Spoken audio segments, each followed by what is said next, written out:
So thanks very much for your introduction. So even in Japanese, but I get some keywords. So also get some motivation for me to learn Japanese. Probably next time I could understand more. So first of all, I would like to thank Professor Yoshida and also Kyoto University to offer me this great opportunity to be here. Actually, it's the first time for me to come to Japan. I really appreciate I could have 3 months to stay here, so which allow me not only understand the research in Japan deeply, but also allow me to know the daily life and also culture here. So I'm already quite impressive. So when I was told I could have a chance to give a talk in general way, which is not limited by my research, so then I do think about what should I talk. So finally I decided to say something about the challenge and the responsibility of young scientists in China. There are many reasons. First of all, I think I'm still young, so I'm a young scientist. I'm thinking about this question from time to time. There also have some other reasons I would like to show you. So actually, over the past 20 years, so many young Chinese people like me actually did our bachelor and master study in China. And then we go abroad, especially into a top university, to do our PhD, and also after that, postdoc, and even work there for some years. But after that, many of these people come back to China to start their own career. So why? Actually, my previous colleague in Germany and Switzerland, they often ask me this question. So today I want to try my best to give an answer. So secondly, I think many years ago, when I was a PhD student at the University of Zurich, so one day when I was in the main station in Zurich, so I saw one picture which show actually the people around the world. So I saw one Chinese people look something like this. Still is from Qing dynasty. So this also motivated me to want to show you something actually in the past 20 years, actually China has huge changes. And today, we're completely different.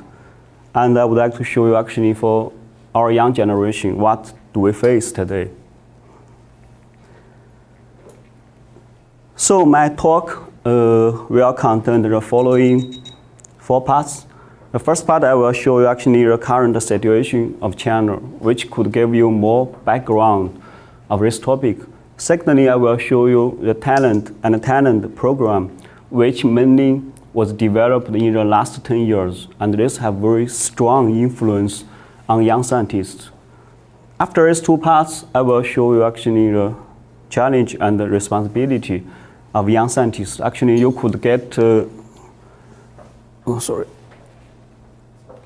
Actually, you could get this information from these 2 parts. Finally, I will give you a very brief introduction of Sichuan province and our university. So according to the World Bank report in 2016, the GDP of China already ranked second in the world. So even we are still far from to USA, we have to say this is already a great achievement.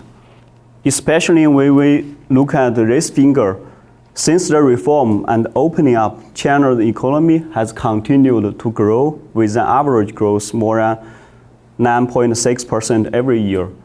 So this means from 1978 to 2016, the GDP of China increased more than 200 times in such short time. So you could imagine there is a huge change. And also on the other hand, this is also a very high challenge. Take me as an example. So I was born in 1981, it's here. So you could say the GDP is very low. And with the time, it grows very fast. For example, in 2007, I went abroad to do my PhD. So like in 2009, 2010, when I was back to my hometown, I even cannot find a way because almost everywhere under construction, under a lot of new roads. So even for adapt, this change is already a challenge. So how about the rapid economic development influence the common Chinese people. I will show you two examples. The first from transportation. So Japan already had the Shinkansen in 1964, but in China it's not the case. The foundation of China is very poor. So which means, I show this example from Beijing to Shanghai is just 1,500 kilometers. But the duration time in 1980s, if we take a tree, it took 26 hours. Even in 2000, it still take around 20 hours. I think you cannot imagine. It's really a long time. But with the rapid development of highway rails, in 2017, the time decreased just to 5 hours. So which means now the high-speed rail become the first of choice for us to go to other city. In addition, so from automobiles from 2000 to 2015 increased 11 times. When I was a child, actually, only very rich family could have their own automobile, but now almost every family had their own automobile. Another example from communication. In 2016, China's internet penetration already more than 15%. In 2017, the number of mobile 4G base stations distributed in China has reached to 1.62 million, with a coverage population of more than 1.3 billion. So what's this meaning? Actually, the e-business has almost changed the lifestyle of Chinese people. I could take an example. If you need to go outside, the most important thing is not to take your wallet, not to take your credit card. Just don't forget to take your mobile phone. Because using mobile phone, you can almost do everything. So you can pay for a taxi, you can pay for a hotel, you can pay for a flight ticket. And use this software, we call it Alipay wallet and WeChat payment. Fortunately, I already see this action logos in some Japanese shopping mall, which means we also can use it here. So why the economy of China can develop so fast? There are many factors. I'm not an expert in this field. I just list three factors, just in my opinion. The first reason is the high investment. From this table, the rate of capital formation of China is very high. It's near to 14%. The second is the high accumulation. So from this table, you can say China is very high. So Japan is also not low. The most important factor is from high energy consumption. So compared to America and Japan, the energy consumption for China is very high. It's almost, let's say, 8 times higher than Japan. So this figure shows the energy consumption accounted for global population in 2013. So even the GDP of China is the second, but the energy consumption is already become the top one. Here, I think Japan is very impressive because the GDP of Japan ranked third in the world, but the energy consumption is only 3.7. So which means the economic development of Japan is more sustainable. In this case, I think we do need to learn a lot from Japan. Moreover, the growth in energy consumption in China increased sharply year by year. So which means we do have a problem from energy. On the other hand, the technology for utilization of energy in China is limited, accompanied with high consumption but low efficiency. So which means we do need technology innovation. This figure shows the development of energy production structure in China. So it is clear the main energy resource in China is coal. And even our government pay more attention to the clean energy. From this figure, you can see the natural gas, hydronuclear, and wind power actually, the ratio increase. But the main energy resource is still coal until 2008. And the energy production from coal is near to 18%. So everyone knows coal is not a clean energy. The use of coal, of course, will cause a lot of environmental problems. I will not go into the details. I just want to show you one example, the problem from the smoke. And this now become, let's say this word become very popular in China. So especially in winter, everyone talk about that. Even my son, who is only, let's say 5 years old, in winter he will ask me, how about the PM 2.5 today? So he already know that. So this is actually a big issue now in China. This figure actually show you also actually the concentration of this particle decreased year by year. And our government did a lot of work, but even in 2015, the cities which can meet the standard is only around 20%, which means we still have a very long way to go. So, to keep the fast development of economy and also meet the sustainable development, we have to restructure the developed style from extensive style to intensive style, which will bring a lot of changes. For example, from high investment to low investment, from high accumulation to high consumption, and from waste of resource to conservation of resource. The most important, we will need to change from the labor intensive to technology intensity. All of this, we do need high technology. We do need the innovation of technology. How we achieve that? So for technology innovation, structural adjustment, and sustainable development, all of this, we do need talent. I think this is a key factor. Without talent, without people, nothing will change. So I would like to give a short summary for the first part. So GDP of China has increased by more than 200 times in very short time. So which actually is very important to understand the current situation of China. Secondly, the economic development has improved our daily life and even the lifestyle. Thirdly, the energy and the environment issues are brought about along with the rapid economic development, which we have to face and have to find a solution for these problems. Of course, it's really a challenge. The development of high technology is essentially demanded to keep up the pace of economic development. In the end, talents are essential to promote the transformation of development.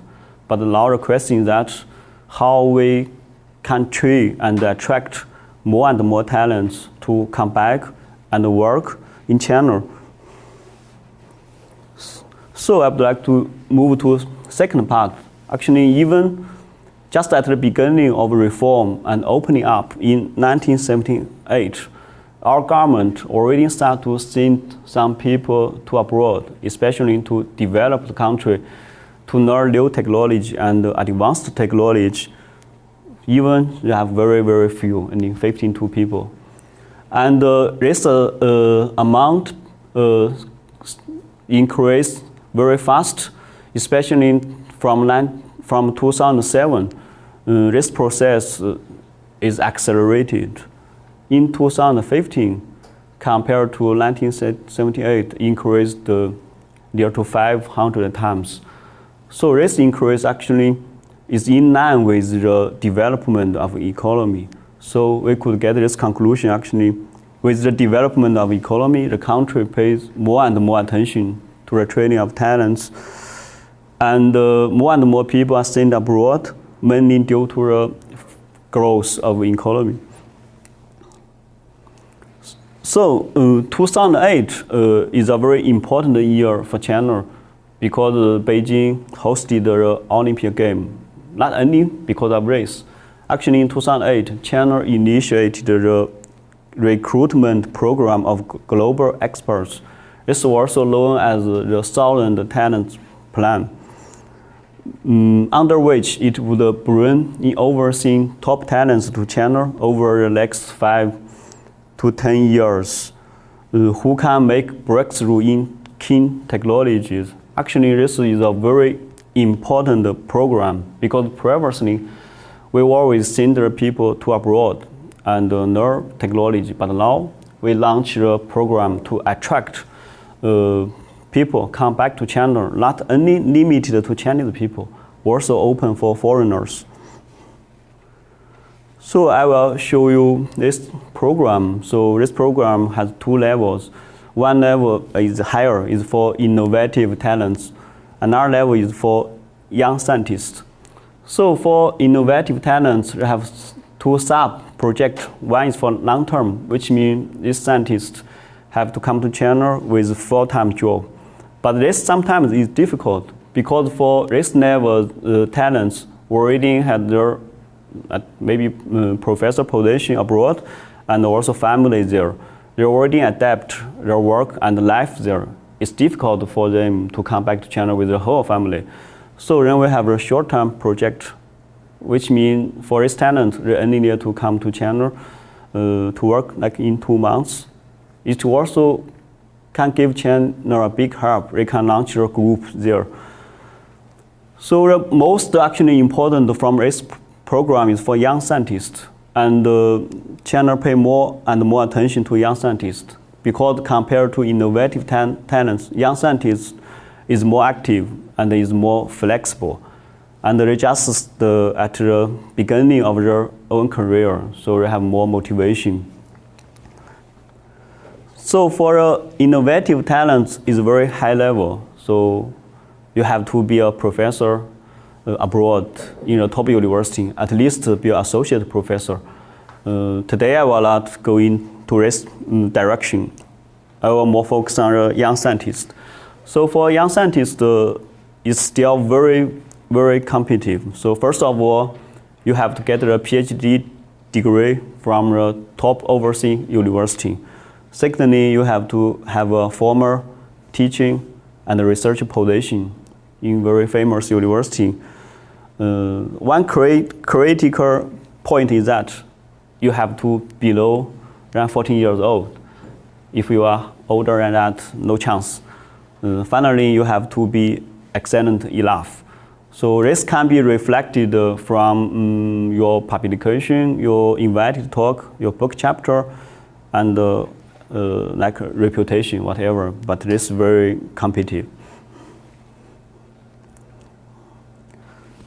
So this figure shows actually the age distribution for scholars who get this support. From this figure is clear actually the main domination for young scientists actually from 13 to 36 years old. So you can imagine actually for fresh PhD students, it's almost impossible to get this support. You always after a PhD you should do several years postdoc or other related research position to get more reputation.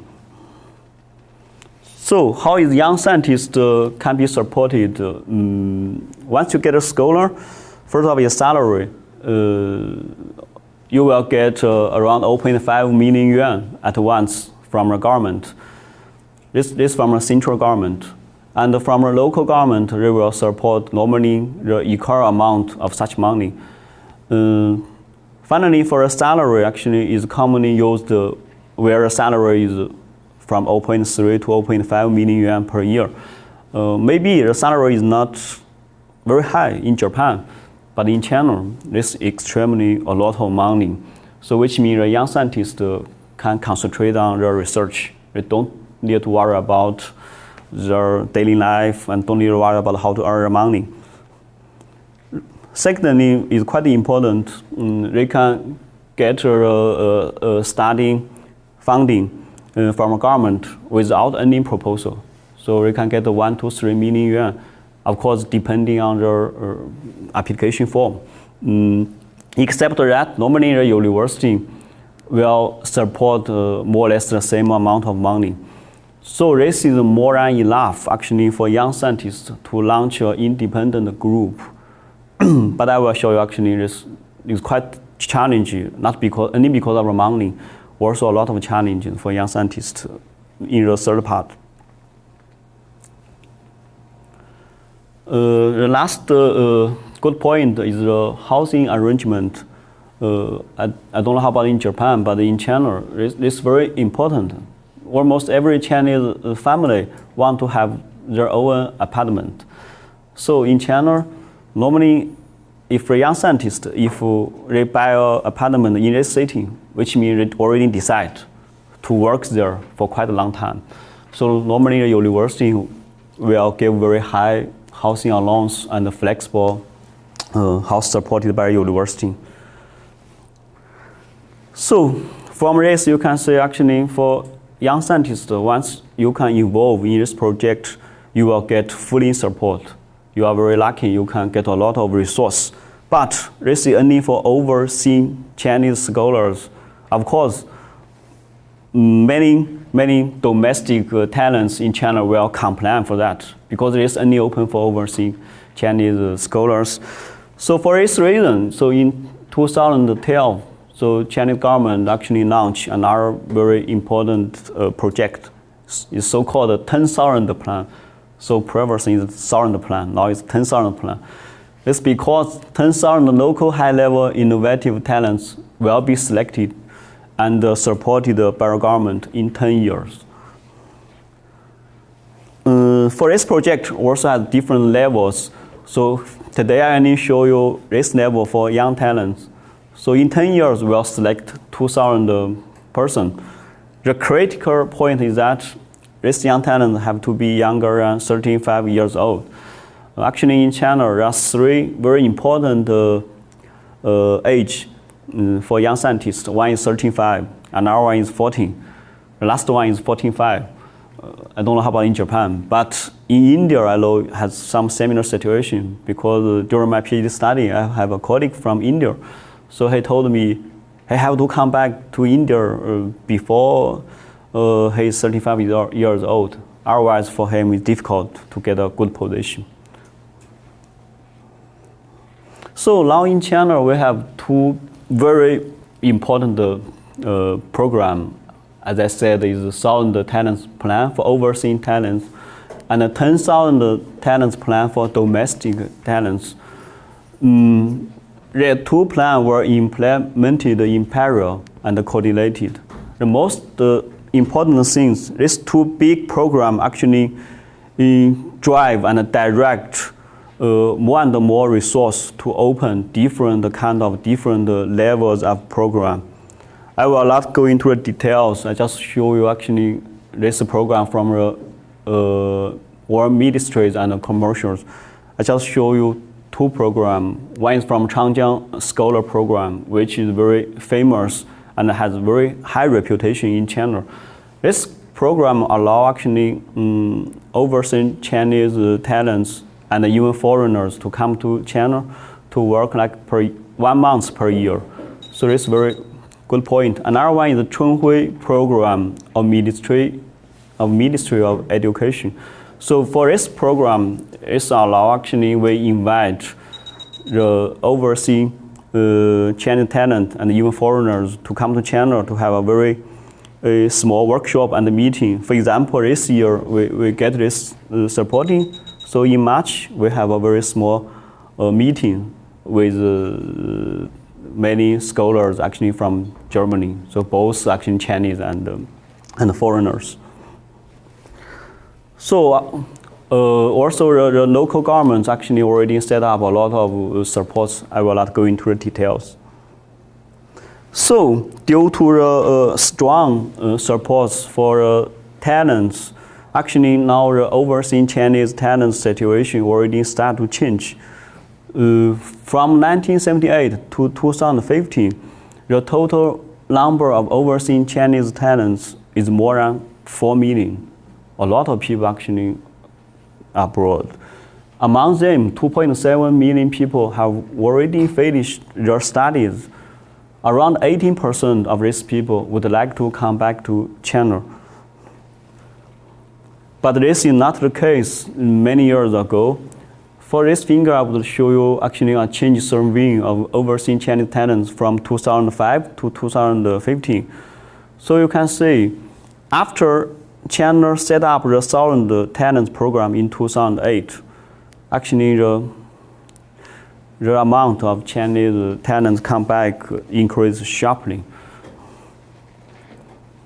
So from this figure, I could show it more clearly. So in 2006, if 3 people going abroad, only 1 Chinese guy will come back to work in China. But in 2015, almost 1 people go abroad, and then 1 person will come back. So I will give a summary in this part. Actually, first of all, in China, we do lead high-level talents, so which is actually the most important resource to solve the challenge which we meet today. Secondly, the number of students studying abroad and returning home is increased every year.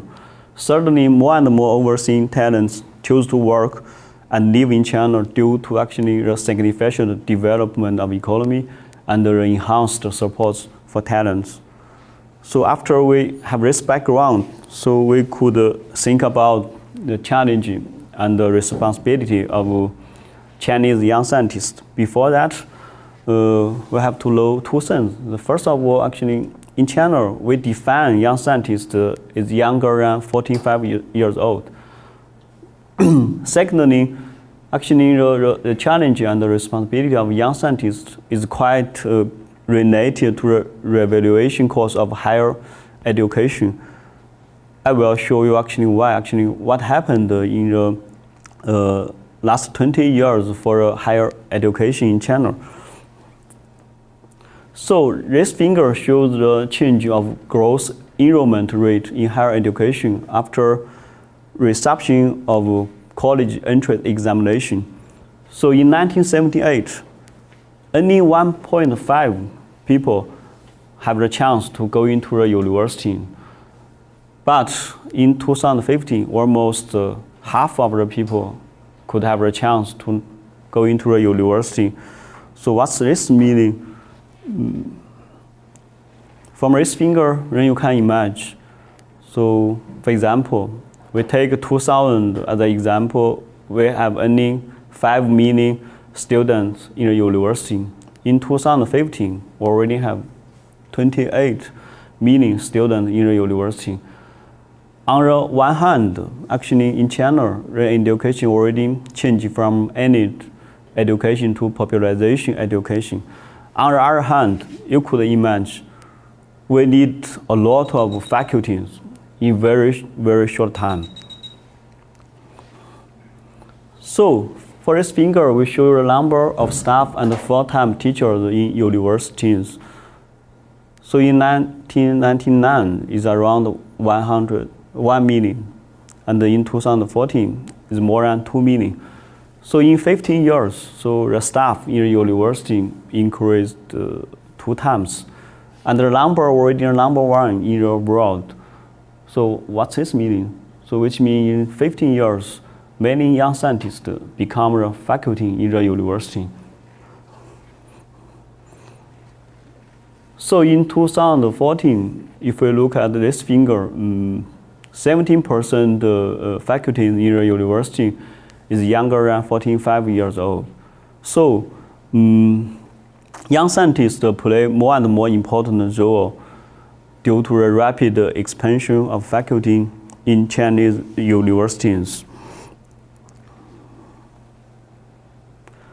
So what's the responsibility of young scientists there?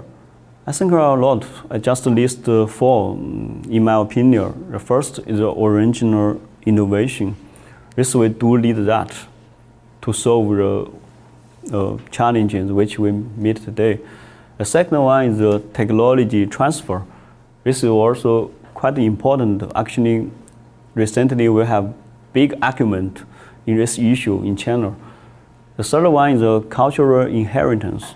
This is also very important. The last one will be the globalization. So over the past years, as I mentioned before, many talents went back to China. Actually, a number of original achievements such as quantum communication, high temperature iron-based superconductor, and so on, had been achieved. Because for these two achievements actually were needed by professors who come back from abroad. But we still have a long way to go. For example, for automobile, many parts of automobile actually are dependent on import with a high cost of $37 billion. Why? The reason is that we lack of core technology. So if we want to change from made in China to created in China, we have to focus on the key technology. Here I show you one example. In China, the OFO and the Mobike, there are two companies to share a bike, are very popular, which means we don't need to have our own bike. We can use our mobile phone in the street. We can open whatever, any bicycle, then you can take it. So which is one kind of innovation. But let's say it's just some business model. It's not the technology innovation. So for young scientists, I think we should be independently innovative and master core technology. This is something we do need instead of business model. Secondly, will be the technology transfer. So now the number of Chinese international scientific publications already ranked second in the world. And the number of international patent applications and also association at the world, we ranked third. Actually, also the increase amount is very high in China. But if we look at the patent quality from 2001 to 2009 of China is very low compared to other countries. So actually now in China, there are big argument because now many people complain that our government actually invests a lot of funding to support the publication and patent. But for the key technology, we still didn't, let's say, control a lot. The main reason actually is the low conversion rate, which means a lot of achievements is sleeping in the lab. It didn't go into the market. So now our government want to change this situation. Now the policy become very flexible. For example, if a young scientist gets some very nice results in the lab and has a potential for commercialization, so this young scientist allowed to quit, but the university will keep this position for you. Then you go to the industry to stay 3 or 5 years, whatever, but maybe you failed. But you still can come back to your previous university because the position is still there. So I think since that, many young scientists start to launch their own company to try to do more about the technology transfer.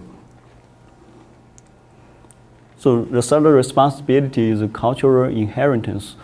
So for this, I'm more talk about the scientific style. This included scientific popularization, scientific communication, and the scientific education. I think the most important is the scientific popularization. I think there is also something for young scientists in China didn't do well because we have so high pressure for publication and for funding. We don't have so much time to do that, but we have to do that because the mission of scientific popularization is a scientist. Let's do our responsibility. I think the last one is globalization.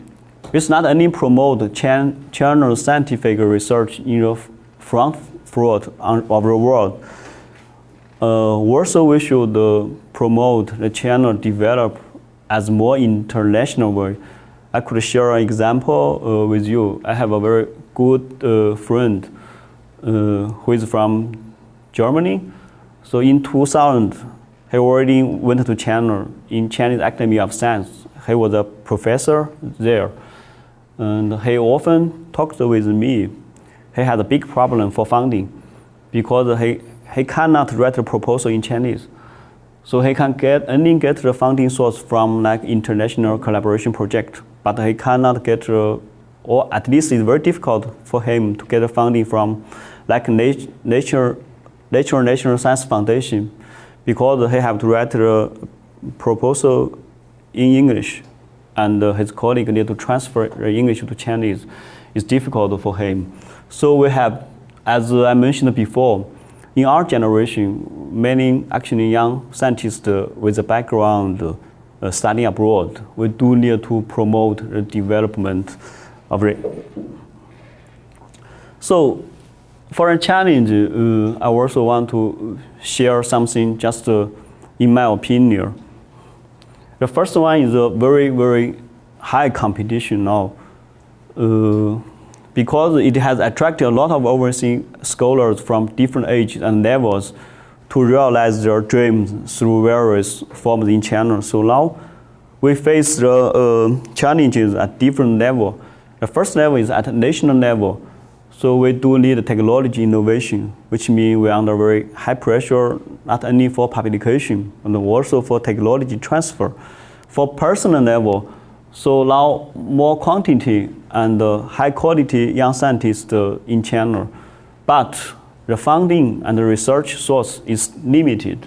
So for young scientists under very, very high pressure to get enough funding. The last point is that I show you this finger before.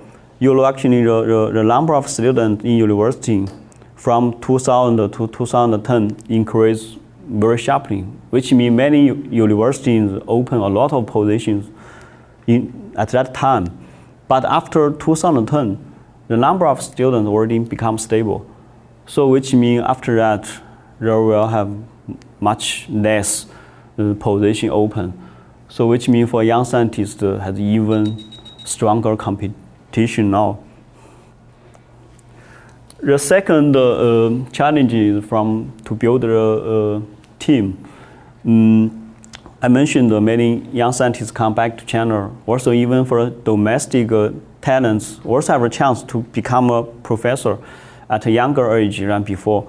But at that age, it's very difficult to build a team, not only because of the money. A good scientist not mean you can become a good group leader. There are much difference. So in March, a German professor come to visit our institute. So I talked with him. So he worried about and told me he worried about actually the research of China one day will beyond Germany. So he worried about, and he said two reasons. So her first reason, he said many young scientists actually come to Germany. So for these people actually really know how German people do research. But very few German people go to China. So for a young generation in Germany, they have no idea what happened in China. The first reason. The second reason, he said actually in Germany, it's impossible to get a professor position, let's say, before 14 years old. And at that age, so you already not as active as a young scientist. So, but for young scientists, if you want to build your team at a very younger age, is really a challenge. Not only because of money, you need to know a lot of things. You need to deal with different kind of people, especially in China. So the last challenge is how to balance of work and life. So we have to face the technology innovation and family and health. So more than 60 of young scientists work more than 15 hours a week. I think in Japan it's quite similar, because I know in our lab also work quite a long time. So for most of young scientists, actually the health condition is not so good. Only 10% is under very good condition. It's because for young scientists, they don't have the time to do sports. I think this is true, because I like play football.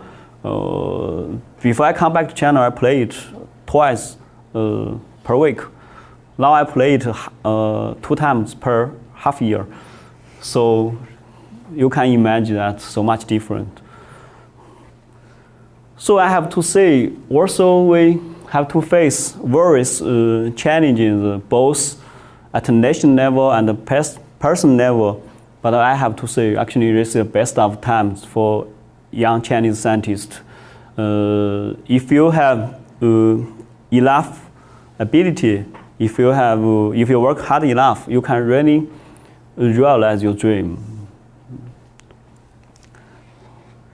So in the end, I would like to give a brief introduction of Sichuan province and our university. Sichuan province located in the southwest of China, so is around 4 hours flight from Sichuan province to Osaka. And Chengdu is the capital of Sichuan province, so which is one of the most important economy, financing, commercial, culture, transportation, and communication centers in Western China. So also everyone will say their hometown is good, but I want to tell you actually Sichuan province is really good because there are a lot of things you do need to try. So you know actually Sichuan province is the hometown of panda, and Sichuan food is very famous and is very hot. And even in Kyoto, you can find actually many Sichuan restaurants. And also the culture there is very special and attractive. More important actually for Sichuan people, they like play mahjong very much, no matter where they are, and no matter the time. They always play mahjong, even in the midnight. And finally, also the wine in Sichuan province is very famous. It's not like a sake here. The concentration of white wine is very, very strong. So for the older generation, always tell you don't go to Sichuan. It's not a good place for young people because the life there is too slow and it's only good for old people. But anyway, I think work is for life. I think it's still a good place. So I want to show you some very beautiful place.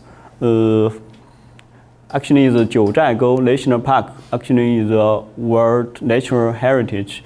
So it's known for its many multi-level waterfalls and colorful lakes. It's very beautiful, but I could tell you I have never been there. I plan to go many times. So many of my friends tell me you should go. But for example, this time, if I'm not here, so probably I should be here. Maybe next year I have to go there. And another one is the Sichuan giant panda habitat.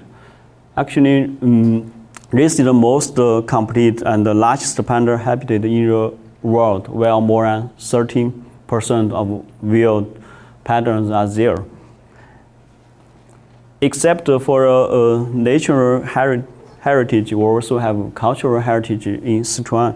So here I just show you one example, is the Qingcheng Mountain and the Dujiangyan irrigation project. So Qingcheng Mountain is one of the birthplace of Taoism. So in Chinese we call it Daojiao. This is only indigenous religion in China. So for Dujiangyan Dam, actually is a very famous technique for an Asian country. More than 2,000 years ago, Li Bing, as a local governor of the Shu state, designed this water control and irrigation dam. Except that, we also have the world natural and cultural heritage in Sichuan. So I only show you actually the Emei Mountain and the Neshan Border. So for Emei Mountain is one of the 4 mountain ranges in China, and the Emei Border actually is the largest border in the world. It's very, very large. So you can see the people is here. So almost you can vomit it. So it's very large. So I will give you a very short introduction of our university. So actually, unlike Kyoto University, our university completely focuses on oil and gas. why we have this university? Because China is knockoff oil. So in 1986, actually in Sichuan province, they found some oil field. So the government decided to build a university there. So in 1958, our university has been built in Sichuan province. And we have the state key laboratory of oil and gas. Actually, the petroleum and the natural gas engineering, now we are in the top 1 in China. And energy is the most important and priority area in SWPU. So which means we only focus on 3 main topics. The first one is traditional energy, including oil and gas. The second one is unconventional energy. We focus on shale gas and methane hydrate. The last one is new energy. In our university, we focus on the solar energy. So I will, two slides show our group. So as I said, we are a very young group. So we start in September 2011. So now we have 4 staff with background of materials, electrochemistry, theoretical calculation, and photocatalysis. And 1 postdoc from India, and 8 PhD students, as well as 18 master students there. In our group, we focus on 3 topics. The first one is clean utilization of oil and gas. The second one is photocatalysis for indoor air purification. So we want to do something for the PM 2.5. The last point is in situ technologies for material synthesis and catalytic reaction. So thanks for your attention, and we warmly welcome you to visit us. Thank you very much.